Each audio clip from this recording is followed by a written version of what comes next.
talk about empowerment through self-rediscovery. This is really extensive, and I would first like to talk about my experiences in the university system.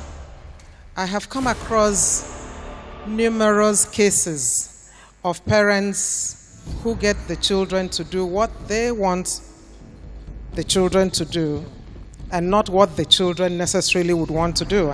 And that is becoming a big problem. We have seen so many children drop out or lose time or have problems, undue problems, because Daddy said I should read medicine. Mommy said I should do pharmacy. I'm sure you're familiar with what I'm saying.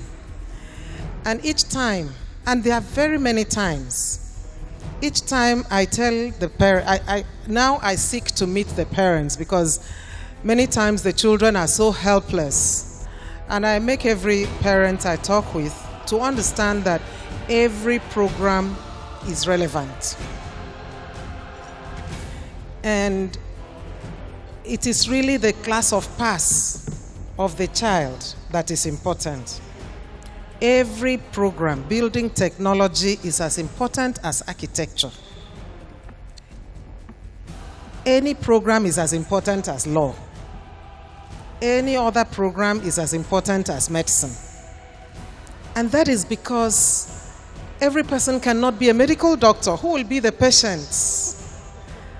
So that opens us up to the fact of how well we prepare the young children we have for empowerment.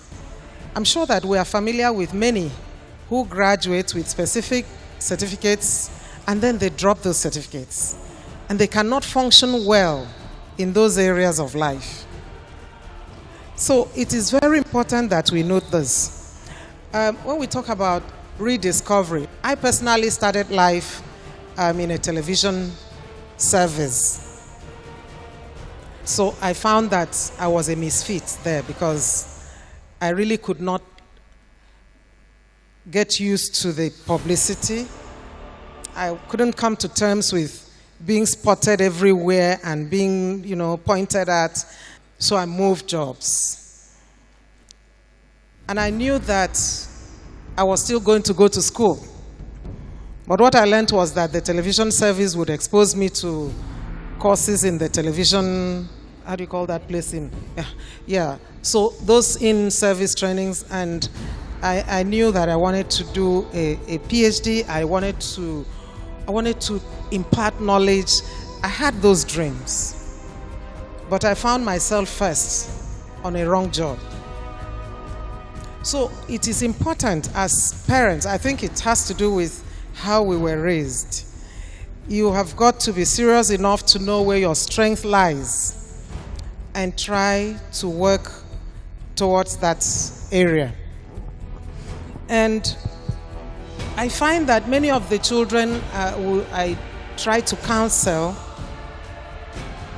are already at the initial stages of depression because they do not know how they would make it and not disappoint the parents. And yet they assure me that they are not bad students. You can even see from their WAEC results.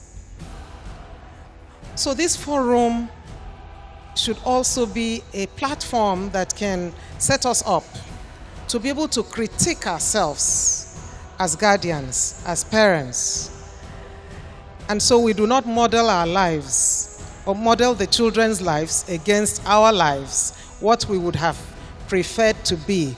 If I had wished that I could be a lawyer, then I see my child as that lawyer. That is wrong. Because, these are different lives. Okay. So thank you very much.